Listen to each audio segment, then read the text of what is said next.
Yeah. You gotta work. You gotta work, grind, shine, it's mine. Gotta show everybody it's my time. Getting here, you gotta work, grind, shine. Never mind who talking down, cause they lying. Don't talk, you gotta work. Welcome to Let's Talk with Carl Lee, where sports, culture, and community intersect. Join Carl and frequent co-host Hollis Lewis as they dive into engaging conversations with guests from all walks of life. Let's Talk is proudly presented by attorney Frank Walker. Real talk, real experience, real results. FrankWalkerLaw.com. Let the conversation begin on Let's Talk. Hello, ladies and gentlemen. This is Carl Lee with Let's Talk with Carl Lee, where we dive into engaging conversations, sports, culture, and community. We are proudly sponsored by attorney Frank Walker. Real talk, real experience, real results. Visit FrankWalkerLaw.com for more information. So today, ladies and gentlemen, I think the interesting conversation that we want to jump into is the divide. I'm going to call it a divide in the WNBA. It's growing success, but it's division that I think is starting to grow. Or is the growing success creating haters within its organization? I'm going to say, to me, some of the things that I have seen looks like hating. Look like hating? It looks like some hating. Okay. Now, and again, I'll be outright and just say I'm a Caitlin fan. Okay. Okay. Now, for no reason other than she was the first person to kind of catch my eye. Okay. Okay. Gotcha. But I think part of the interesting conversation, I think some of the frustration for players who have been there and have been putting in the years, not making money and doing those kinds of things, and playing exceptional ball, they had not gotten much attention. And what we're specifically talking about is kind of the bumps and bruises that Caitlin Clark is taking at this time. Right. And I think the fact that, I mean, if you just saw the last one, the most recent one, where she's not even really looking and she gets an elbow to the chest and literally is knocked down, and there's no technical foul, there's nothing that goes with that. Okay, so to me, that's hating. That's hating. Okay, now that's just not good hard ball. No, that's not old good. School hard ball. That's not old school hard ball. That's dirty anywhere you go. Okay, so but I want you to elaborate on what we were talking about prior to the show about the comparison between other superstar athletes when they were beginning their career. Okay, so to me, this is an exact example of Tiger Woods going into golf. And for those that don't know, what happened with him? Okay, so Tiger Woods goes into golf where golf is a majority, if not completely, white. Yeah. White golfers, right? And who is this young kid who is great? A phenom. A phenom. Mm-hmm. Who and how and why is he going to be? Why is he in this game? Yeah. And I watched Serena Williams, the Williams sisters show on Netflix last night. Yeah.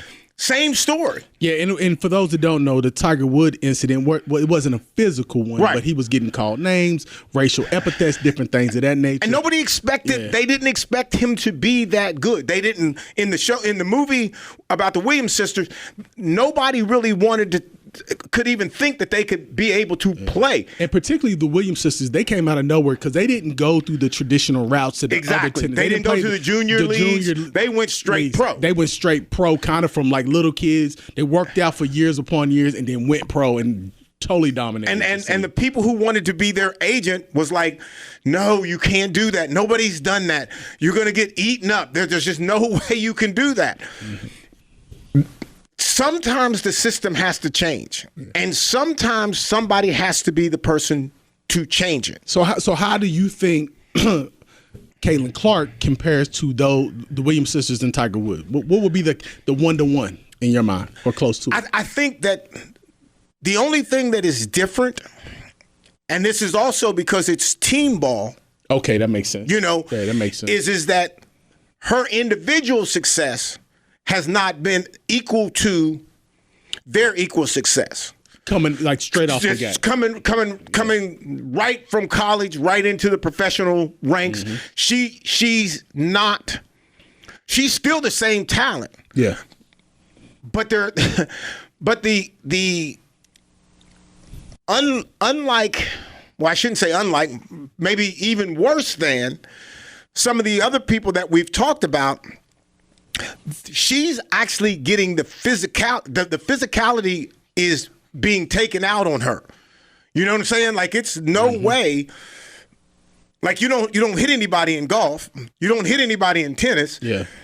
Basketball, you got a chance to take her out, and when she's up in the air. See, I guess I would argue kind of 2 points. If you look at her stats, she's leading her team in scoring, averaging 15 points a game.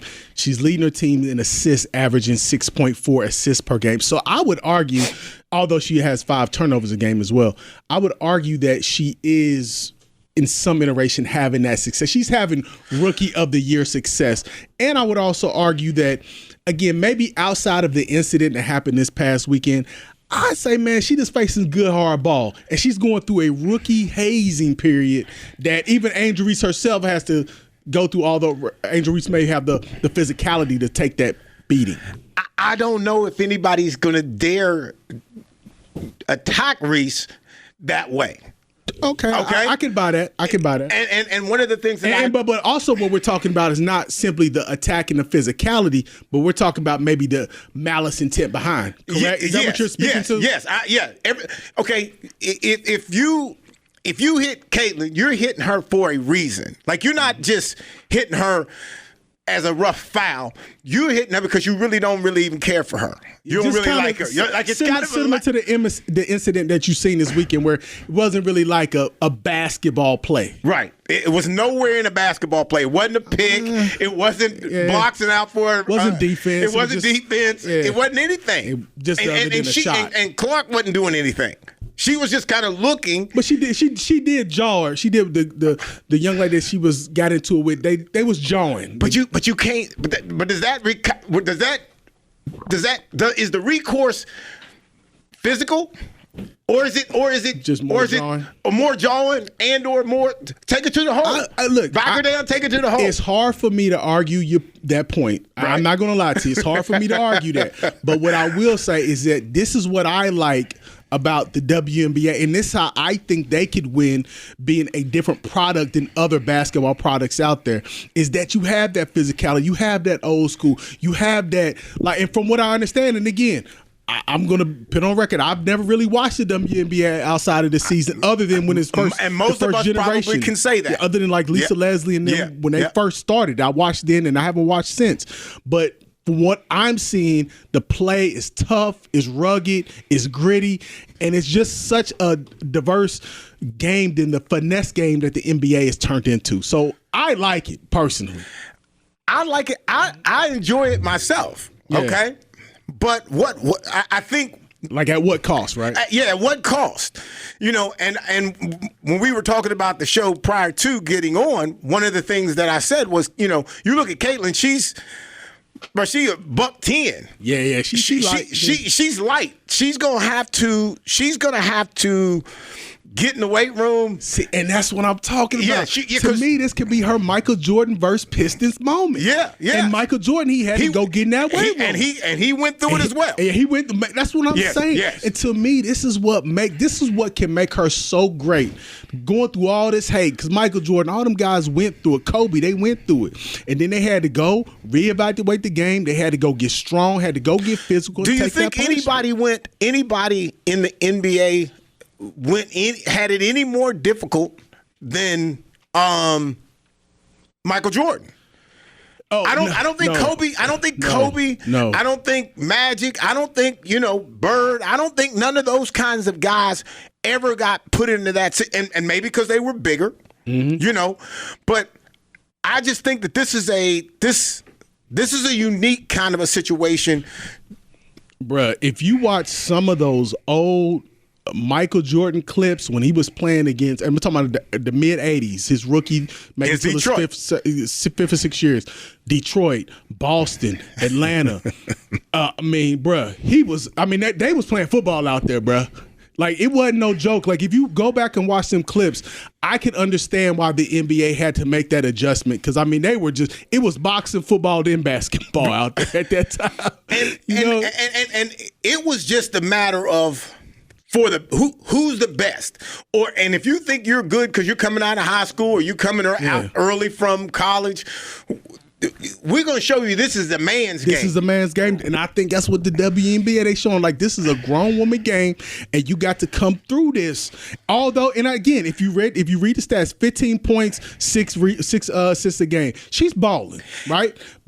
And I think this can be the opportunity to make her better. I think the problem with the numbers is they're not like the college numbers, which they shouldn't be. I think some people. I think people did. I think that they thought it was going to be. She was going to have freelance. She was going to have freelance to the WNBA, and the women that were out there playing couldn't do anything. And that's why I thought the media played this all wrong, because it should have never just been about her. It should have been about her, Angel Reese. This is really, I'm telling you, this was the WNBA, and I've made this point. I won't go over it again, but this was their magic bird moment, and I think they're starting to get that back and get back on course with that, because this was about two ascending superstars that were going to pit this league back where it should be, or up to where it never been. I should say that. I 100% agree with you. And let me preface this before I even say it. Okay. Neither one of us, we've talked about this before I say it. We've talked about it off air prior to coming on the show. As much as this could have some race part of it. Yeah. Because, everybody knows that the majority in sports typically is 70 to 80% on black. Basketball, football. Yeah, but for sure in football, but in and around 70, 60, 70 in basketball. But I think this is more about who's going to be the king. Who's going to be the king in the WNBA? Or the queen. Yeah. Yes. Who's going to be the queen of the WNBA? And for anybody who was already there, how dare you think you're going to come in and see? That's what I think the point is. You're not going to be that guy or that girl. To me, I understand again, and there could be some racial implications there. Yes, some jealousy. Could very well be. Very well could be. And it might be there. Yes. But I think it's more of a matter of saying to the media, like, you're not just, and I'm saying, speaking on behalf of the players in that league, you don't get the luxury of ignoring us for 25 plus years, and all of a sudden you have this college phenom, which there's been a lot of college phenoms who didn't even win an NCAA championship, and now she's assaulted to the queen position. No, or whatever individual plays, Asia Wilson, we're that, not her. Okay. And I think that's the argument. I think it's not so much hate, but I think it's a matter of saying, hey, we're in that position, and she don't get to skip line. Okay, and I get that. Okay, I get that. But I'm gonna challenge you with this. When a player comes into the NFL, player comes into the NBA, a track star, tennis player, whatever the sport is, whoever comes into that sport, the coverage is going to be with them, good, bad, or indifferent. Okay. I can't argue that. Yes. I cannot argue that. When Tiger jumps into the golf, it was all about Tiger. It was all about Tiger. It was like we didn't know no other golfer but Tiger. Good, bad, or indifferent. Fred Nicholson and Tiger. That's all we know. You forgot all about it. You forgot all about it. That's true. And so when you start thinking about the media, see, the media their focus is going to be on the lady, the dude, the star. It's going to be there. And they want that story of she only scored 4 points, 2 rebounds. Or she scored 30. Or she scored 30. Yeah. Either they going to give you the upside to promote her, and they're going to give you the downside to say, see, I told you, she ain't that. Yeah. So they're going to have us on both sides all the time. Yeah. That ain't her fault. Okay, it ain't her fault, but I'm saying so you can't. But I think folks are taking it out on her. You're right. They are taking it out on her, and I'm saying if I'm A'ja Wilson, I'm the number 1 player in the league. I done won championships. I'm averaging 26 points a game. I'm averaging 12 boards a game, and I'm it. I'm the MVP, Olympics, all that. I'm it, and all you doing is talking about her, and she ain't done nothing at this level. I get it.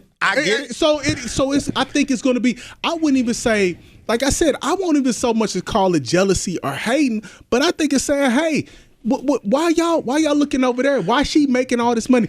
A'ja Wilson didn't even have a shoe deal until this year. They almost had to shame Nike into giving her a shoe deal.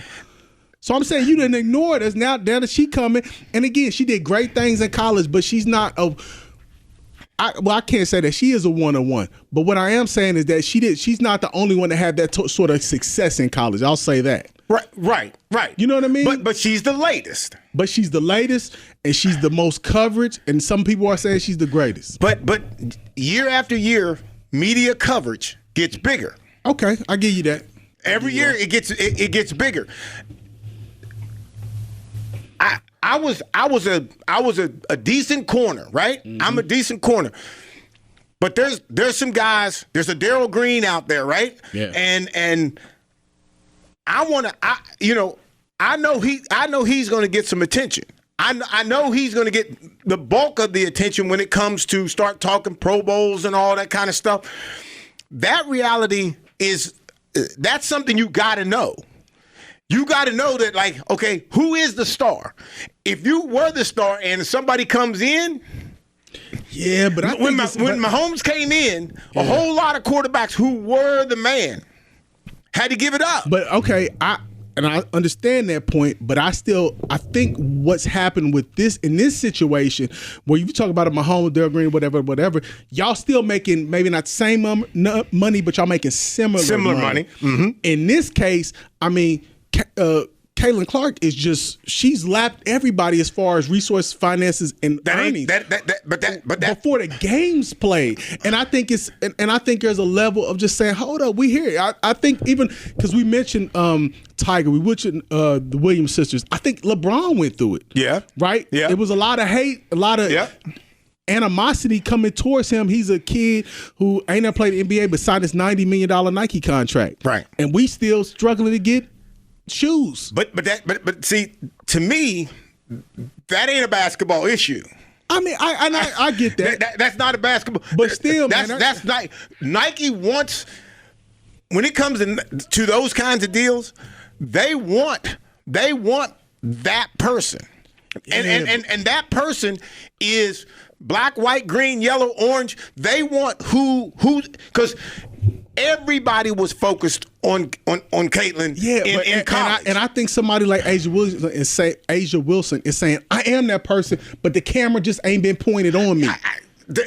I think she's saying that, like, look, I'm beautiful, I'm a great basketball player, and I got to go over to overseas to make a living.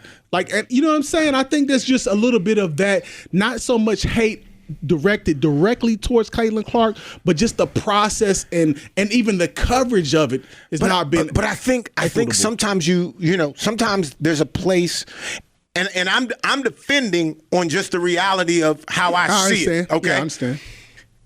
At somebody changes the dynamics. Patrick Mahomes changed the quarterback. He changed the quarterback. He changed the way we throw the football. Yes. It's all.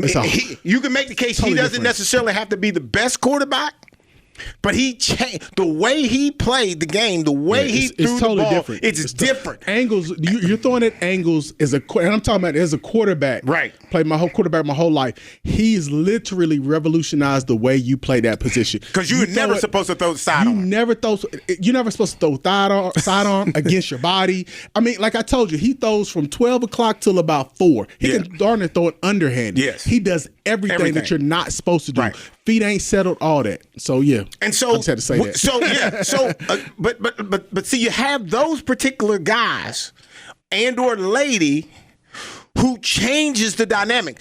You can be great. You can be the best player, but you're just the best player. You don't do anything necessarily to brand yourself outward. But let me ask you this though: do you think Caitlin Clark is in the same vein as Patrick Mahomes, changed the game?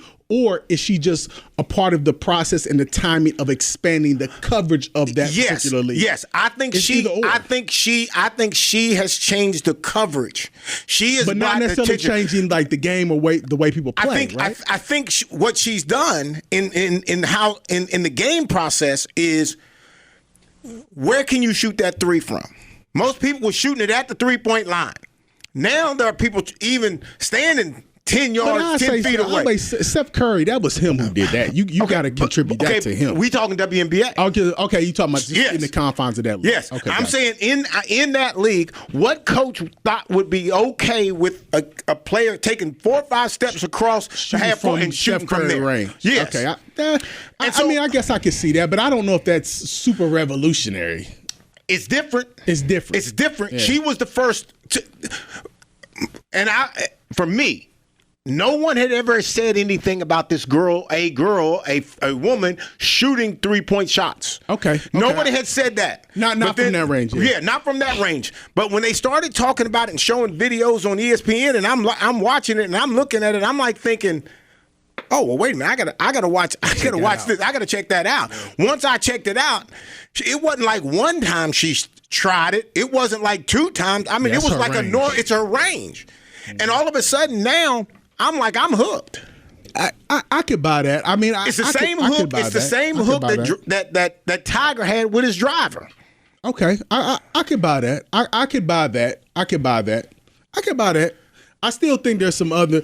I don't know, just the way we maybe covered this, and like I said, I just don't think I'm saying, and I'm blaming the media. I just don't think they've had equitable coverage of all these ladies. I don't think. Has there ever been equitable coverage across the NFL, NBA? But I think if you have great quarterbacks, if you have good to great quarterbacks, you're going to get the coverage. I think like when we look at those last years of Tom Brady, Mahomes, Aaron Rodgers, Burrow, the kid out in San Diego, they're all, even like Tua, they're going to get the coverage. Again, we're going to maybe cover them for different aspects of their game. Some criticized, some are going to be praised. But I don't think in this instance, again, all the coverage is going to Caitlin Clark and none. It's very sparingly to the other players up until maybe these last couple of weeks. So let's say, there's another star in WNBA. And they are plenty. There's a few other stars. And they play, let's say they play tonight, right? They're going to have their coverage. Now, if they scored 30, 12 assists, 10 rebounds, just a couple of turnovers, they're gonna get their hype. Right? They're gonna. I think they're gonna get it, but unfortunately, I think it's Michael Jordan and everybody else. Okay, but it's Tiger and everybody else. I think to good people in those seriously situations, injured in a car accident, trucking accident, Michael or Jordan, even Tiger, wrongfully they showed arrested. improvement. Life happens, and when it happens to you were will need sound early. legal advice and they aggressive were representation. Phenomenal. That's when you call attorney Frank dominating Walker right at 304-413-0179. And I don't know if she's necessarily in that ilk to dominate. Lock it in your phone, text it to a friend. But what I guess the point that I'm trying to make is that or visit online at attorneyfrankwalker.com. She's just that great a player, or she's just the most marketable player? I'm going to say she's the most marketable player because she is the most notable player because of the Iowa games that were on TV. Okay, so you're saying the marketability is based off that prior work that she had in college. Absolutely, because she was that good. Absolutely. Every camera that was on her in college, they transitioned to her in at the professional level. Well, and so they're not coming in necessarily looking for somebody else. There may be somebody already there, but if you're not standing out, whether or if they're not covering you prior to me getting in, why are they gonna cover you once I'm in? Okay, and I could buy that, but I would still go back to the point that I don't know if she's going to be able to mimic that same success she had in college in the WNBA. And I'm saying for the media, for the WNBA to put all the eggs in that basket may be a strategic mistake when you have other superstars who may be just as marketable, but just haven't had the camera turned on them. So I'm saying in a time where because what we got to look at is this. And you lived through this. The NBA wasn't always the NBA in the 70s and 80s, right? Right. So when they got the opportunity, they shine Larry Bird, they shine Kareem, they shine Magic, they shine guys like Dominique Wilkins and Spud Webb. So I'm saying at this time right now, the WNBA should be highlighting all their great players because Caitlin Clark may just be 15-6, and that's just maybe what it is for the rest of her career, which is a great career. And in part, and again, I got no fight with that because there's some straight up reality to that.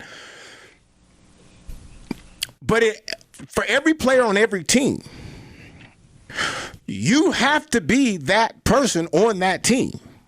Facts. And because if you're sharing it with somebody, then they get one game, they get it. You know, it's like a receiver and a running back. You run the ball, the game plan is to run the ball, he runs for 150, he gonna get the day. Right? Yeah, that's a fact. And if all of a sudden we're going against the Bears, 46 defense, we know we can't run.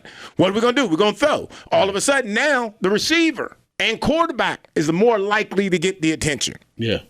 So I think, and I say that to say, if you're on a team and you're on a Monday night game, Tuesday night game, weekend game. I know where you go with this. You better ball. You better get yours. You better get yours. Yeah, you got to get it. You got to get it. Going with that one. That's just the reality of it. And that I can agree with you on. Yeah. And like I said, not only should you get yours, but you better have the outfit coming on to the game. Yes, sir. You better have your social media popping. You better do everything you can to show you a superstar. And trust me, and we're getting ready to take a break here, but talking smack to the player that you think is getting it, that ain't gonna get you your time. Okay. That ain't gonna get you no more attention other than the fact you in the picture with Caitlin because you talking to her. So you need to do something with the ball and leave her alone. Okay. Hey. You put a button on that one. All right. So, ladies and gentlemen, let me just give you a quick before we get out of here for a quick break. You can catch Let's Talk with Carl Lee every Sunday at 1 p.m. and Thursday at 7 p.m. on 580 WCHS. If you've missed any episodes, you can go to WCHSnetwork.com/Let's Talk, and you can catch up with all of the episodes. You can also go on Facebook. You can follow us actually on Facebook at Let's Talk with Carl Lee. All right, we'll be back in just a second. Let's Talk with Carl Lee is presented by attorney Frank Walker. Real talk, real experience, real results. FrankWalkerLaw.com. Comment on episodes, ask Carl and Hollis questions, or suggest topics at our Facebook page. Search for Let's Talk with Carl Lee, and remember to like the page to become part of the conversation. Let's face it, bad things happen to good people. Seriously injured in a car accident, trucking accident, or even wrongfully arrested. Life happens, and when it happens to you, you will need sound legal advice and aggressive representation. That's when you call attorney Frank Walker at 304-413-0179. That's 304-413-0179. Lock it in your phone, text it to a friend. 304-413-0179. Or visit online at attorneyfrankwalker.com. Find previous episodes of Let's Talk at WCHSnetwork.com/Let's Talk. This is Let's Talk with Carl Lee. Now, back to the conversation. Ladies and gentlemen, welcome back to Let's Talk with Carl Lee. And if you missed any of the beginning of that, we spent a little time when talking about Caitlin Clark and her and the reality of her success and or other folks' lack of attention. Lack of attention. A lack of attention. That's probably for their own. For their own. Yeah. Success. So we're gonna switch into something that I personally, one, I don't do. Yeah. And second, never ever really kind of figured out why is it legal in one place, illegal for others, and it'll make more sense when I actually explain it, because and this comes off the heels of several. I mean, we can go back a couple years, but recently you have several NFL guys. You have guys from the Detroit Lions, C.J. Moore, guys from the Commanders, Tony. You have various NFL and other sports leagues getting suspended for alleged gambling. And let me why I dislike this so much. Why I dislike this so much is because at one point gambling was off the chart. You couldn't even. You don't even go to Vegas. You go to Vegas, you can't go in nowhere, right? Because it was against the rules. Yeah. Now you have all these gambling places and sites that people can gamble with, and what I promise you, because this is going to sound crazy. I get me not gambling on my team, or me betting on myself, or something like that. But if you're going to tell me I can't gamble, and you're making money on gambling, yeah, I got a problem with that. Yeah, I mean, the league is making money on gambling with all these associations with these different organizations. And for me, it just becomes a slippery slope. One of I guess the biggest one I forgot to mention is Shohei Ohtani, the pitcher for the Dodgers, where he was involved in an alleged gambling scandal where his alleged translator owed a bookie millions on top of millions. Yes. They're trying to. That was recent. That's recent. And they're trying to figure out whether he knew about it or not. I guess the problem that I have when you look at, I guess it's twofold. When you look at gambling, when you look at things in fantasy sports, it's kind of ruined. And again, I hate to go back to this, but it's ruined the innocence of a game we grew up loving, right? You weren't rooting for individual players, you're rooting for your team, but right. It kind of transformed where you're rooting for not only maybe your team, but you're rooting for particular players for your fantasy league, and you're rooting for the interests of a bunch of other teams for your gambling interests. In addition to that, where is the line for players? Because what you're not going to tell me, players are gambling. They're gambling on their contemporaries' game, and they're probably gambling on themselves in some capacity. So it becomes just this slippery slope. And we didn't even mention the NBA ref who got caught in that big gambling scandal. So it just becomes a slippery slope to where does it end? Because even institutions like ESPN, they have ESPN Bet. You can bet with ESPN. You can bet with these different organizations that are closely tied to college teams, the NFL, the NBA, and NHL teams. So I just don't know if it's a good thing for sports in general. I think that if you're going to be able, and I know that you can't stop gambling, but if the NFL is going to be part of the gambling structure, if a league itself, whether it be NBA, NFL, NHL, whatever, if you're going to be part of it and you're making money from it, how are you going to tell me as a member of that organization that I can't do it? Well, and that's the thing. I think they're not necessarily saying, I think the rules, depending on the league that you're involved in, they're just saying, I think you can bet on some things, but some things are off limit, and that's what I'm saying. Okay, and so how do I know? You know, the best bet for me would be betting on me. Betting on me. Or you have a situation like where you have Jonte Porter. He gets banned from the NBA for life because he bet on himself, allegedly, and he limited his own participation in the games in which he was betting on himself. So, and I'm saying, number one, how do you stop that? I think it's difficult to stop it. And then those guys, these are ultimate competitors. These are A-type personalities. These guys, maybe if they can't bet legally in Vegas or one of these FanDuel institutions, then they're going to bet illegally.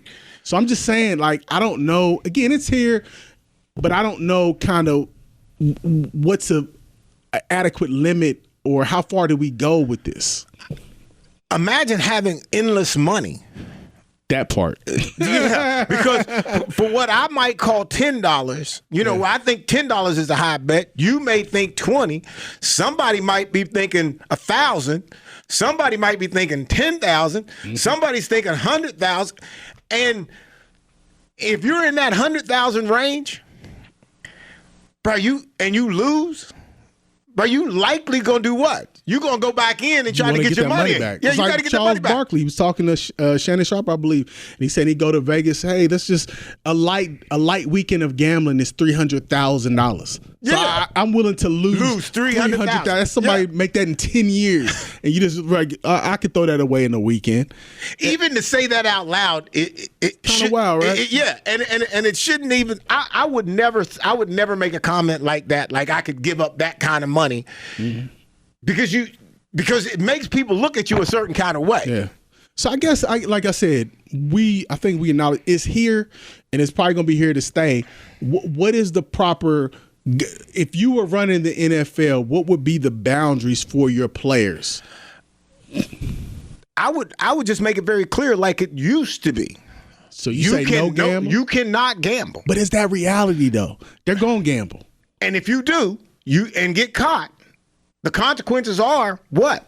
You likely get thrown out of the league. So are you saying so are you willing to risk for doubling your money of $100,000 to $200,000, okay, and get caught and now be out of the league for a lifetime? So let's clarify though.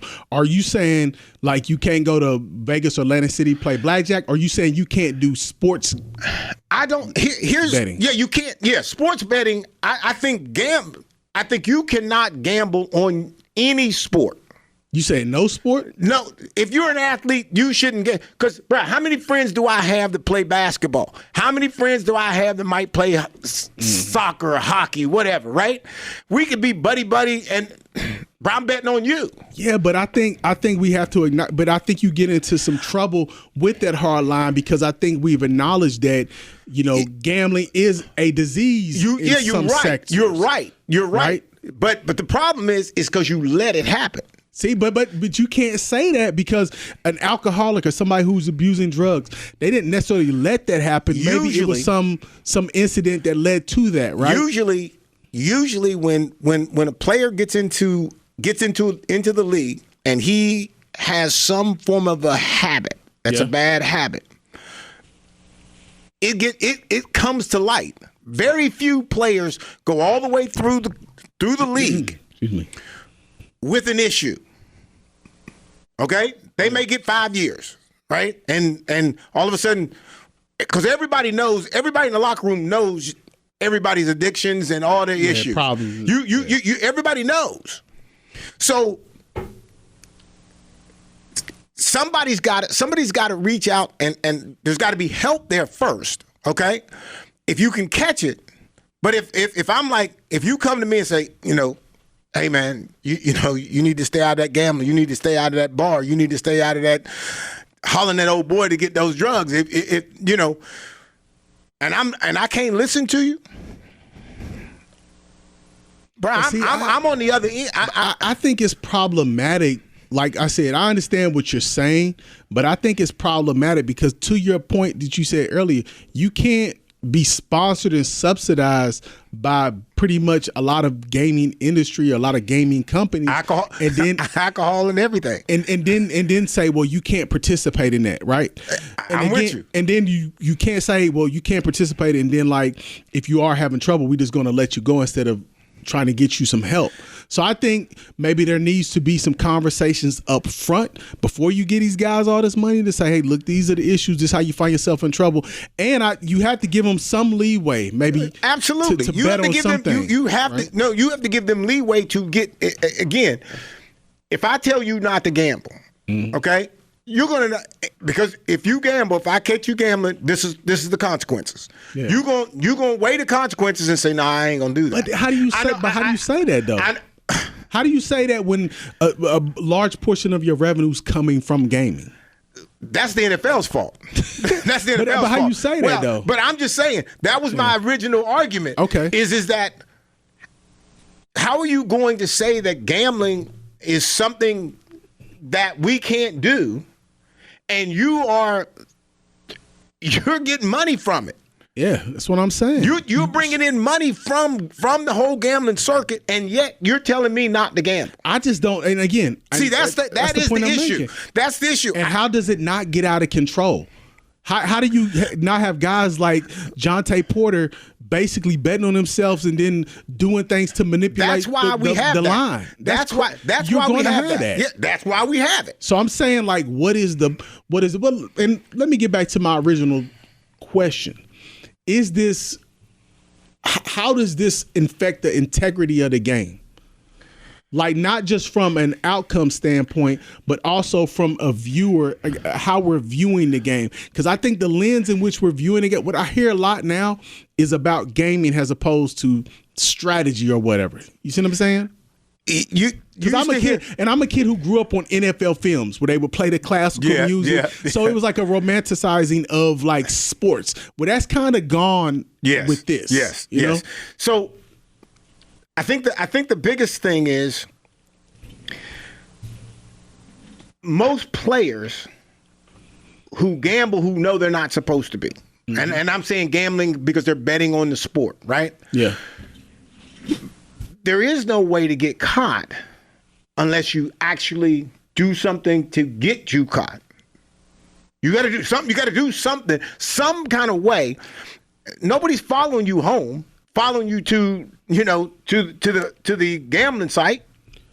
Well, you are, because you have a paper trail. So if I have my debit card and my money, I have a profile on this site. Some kind of way. There, right? I don't know how they find out. Yeah. But the league finds out. Yeah. To me, I think you're taking either a risk or you got a problem if you're gambling, and you're gambling on teams in the sports, because you already know the consequences to that. Hollis, is I'm out. I'm done. See, I don't necessarily. I don't know if I have an issue about these players betting on teams and different things. They're betting on like this team's going to beat that team or it's going to be this score. I think my problem was more of like the prop betting. Like, this player is going to have this many points or this many steals. And I think what the NCAA is trying to do, the NCAA president, Charlie Baker, he is calling for a ban on college prop betting. So basically you can't make these small bets like this player is going to do this or this player is going to have this many rushing yards. Right. The betting is going to be more team oriented. So I think, one way we could possibly curb these problems, not stop them, but you could probably curb these problems, is to eliminate the prop betting, like the small bets, right? Because if I'm a running back, or more importantly, if I'm a quarterback, I maybe can control this line, right? I know that I can maybe control my passing percentage or how many touchdowns I'll throw for, right? I can control these things, and I think it just gives too much leeway to breaking down the integrity of sports and the trust that we have that these are legitimate competitions. With the number of people who have already been caught. And it's a lot, bro. Yeah. From the number of people who have been caught, it's clear to say that everybody's not learning that lesson. Okay? Yeah. And because if you're already that guy, see, I never grew up around betting or any of that kind of stuff. Most thing I'm gonna do is like, I bet you $5 I can outrun you. You know what I'm saying? But that was all we knew. So I had never been to a gambling place like in Vegas until I was in the pros. So I knew of it, but never even would have thought to go like, why would I go to Vegas? Then you play in Vegas, you see it. Now there's all kinds of reasons to go to Vegas outside of the whole gambling thing. But I went and I think I stayed like a week or something in Vegas, and a long time in Vegas. Yeah, and bro, I spent less than $20 in the game. See, I grew up like with the parlay cards and different things. My thing is just like I can't control none of that. Like, if I'm putting my money on this, like, I don't have no control over it other than what I think is going to happen. You know what I mean? I'm just not wired that way. Yeah, I'm not interested in losing. Yeah, not but something I don't have any control over. Nothing. Like I like the idea of blackjack, although like I said, I'm not a professional. I don't want to spend the time to learn it, but at least you have some semblance of control. Even like the slot machines and all this other stuff, it's like it never appealed to me just because I just don't. And that's all I spent my money on. The slots. Yeah, I mean that's just fun. I think. I mean it's click click, ding ding ding ding ding. Yeah. Nope, you ain't win. And you just go back, throw your quarterback in, and like it was, and I didn't really even get it. Yeah, because I didn't really win anything. So I come out like, why would anybody really be like? What is the hook? Where is the hook? But I think that comes from the people who know what they're doing. I don't know. I think some people just like the competition. Some people are like type A. They just want it's just another area of competition. It's like the Michael Jordan. You watch the documentary, he's throwing like quarter shooting contests. He's just a competitive person. And let's be clear, we are a sports talk show, so it may be something in the future where we might have a sponsor that's a gaming. And I think our point is not to say that it's inherently wrong, no. But I think there has to be something. It has to be parameters, because I think even the gaming organizations would agree that they don't want the integrity of sports question, because then I think people would maybe limit to how they bet. See, if they feel like it's a setup. See, I think if the gambling world and sports, all sports that people want to gamble on, come together and say, okay, here is the perfect scenario that we can create, and this will keep guys from finding themselves broke or whatever. Yeah. If we're gonna be part of it, we need to be symbolic of not the guy who ends up getting booted out of the league.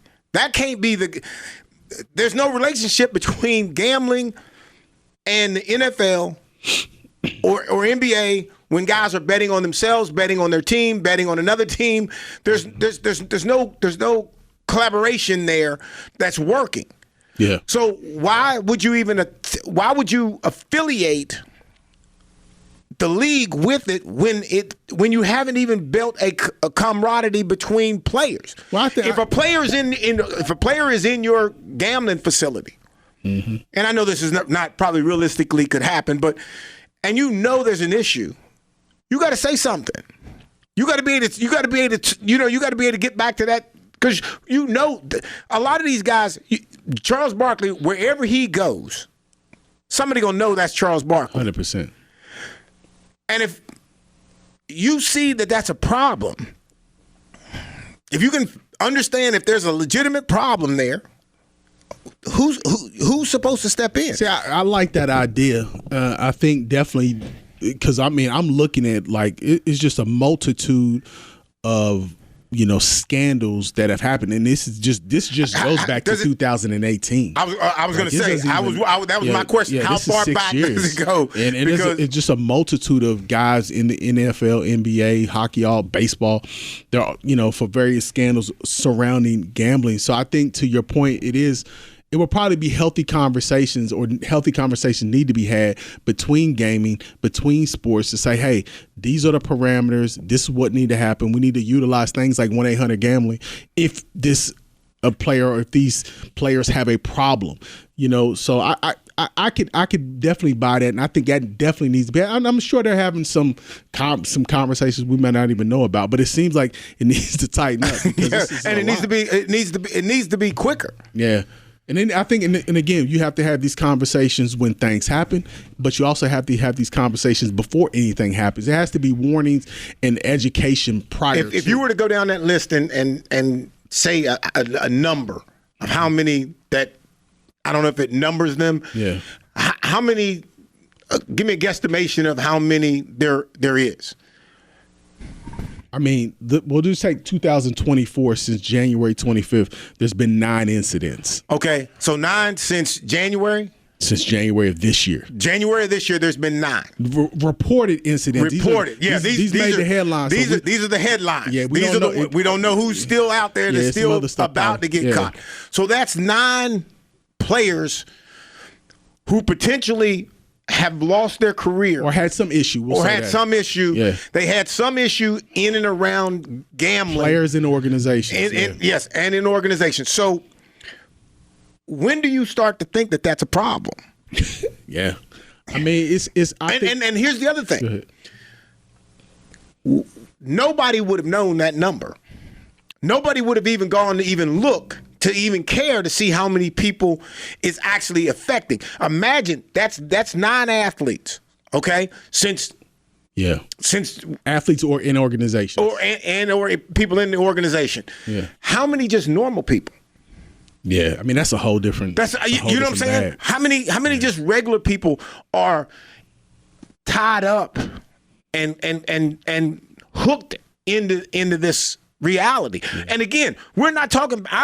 Gambling's fine. Do you? You know what I'm saying? Like it don't bother me. I don't have anything against it. But you can't let it destroy somebody, and you have to be able to see. And I know that's hard because I keep putting money in it.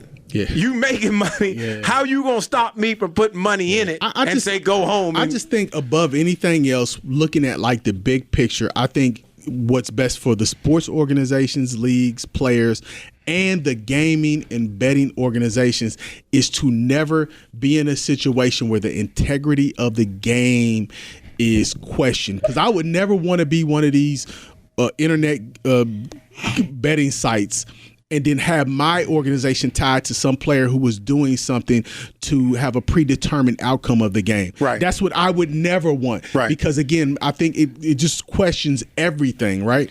Everything would be up for the debate, whether this is real, whether this is scripted, blah, blah, blah. So I think, to your point, everybody's got to get on the same page with this, and some rules have got to be created. I know it seems like on the show we keep talking about rules got to be created and governing bodies, but I think that's how you temper things. And you know what? I'm glad that you made that comment about always talking about something needs to be done. Yeah. Why is it though that things that need to be done can be seen so easily, and yet nothing's done? I think you got money in the way. I think if somebody's saying, hey, I'm going to give you a couple $1 billion or some tens of millions of hundreds of millions of dollars, to, advertise on your site or put a logo on your team's jersey, you thinking about that? We talk about the WNBA. If one of these organizations say, "Hey, I'm gonna give your league $100 million to do this," they probably, all right, yeah, sign up. We'll figure everything else out later.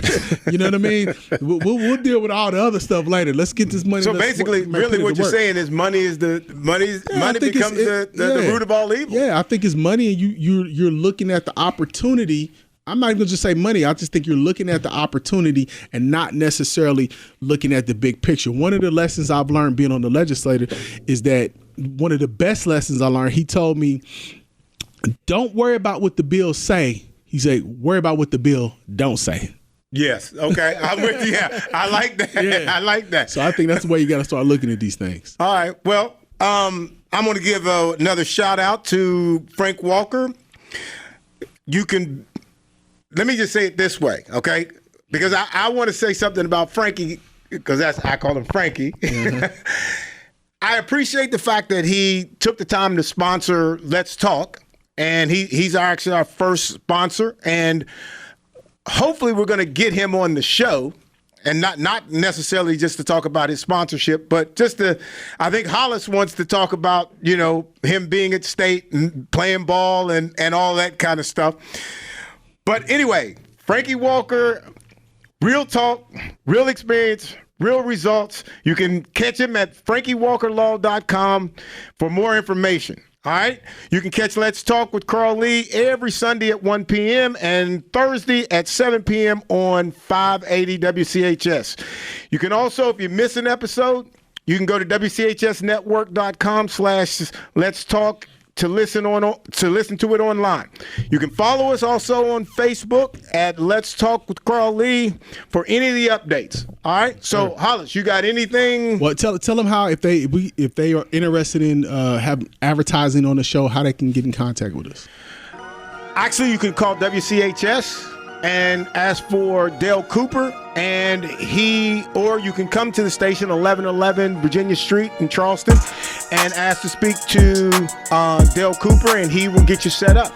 Yes, sir. All right, ladies and gentlemen, we will be back with you next week. Appreciate you listening.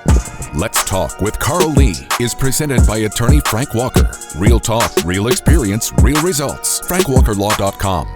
Comment on episodes, ask Carl and Hollis questions, or suggest topics at our Facebook page. Search for Let's Talk with Carl Lee, and remember to like the page to become part of the conversation. If you fall, dust it off and get back up on your feet. Anything could be a win, yup, even defeat. They say sugar bad for you, why is victory sweet? Couldn't play with big kids, I had to sit in the street and watch from a distance, but over time I grew. If I put in the work, in no time I'm due. Everything that I worked and prayed, I'm okay. If you ask me, how did I do it, I'm gon' say, you gotta work, grind, shine, it's mine. Gotta show everybody it's my time. Getting here, you gotta work, grind, shine, never mind who talking down, cause they lying. Don't talk, you gotta work. You gotta work. You gotta work. You gotta work. You gotta work. You gotta work.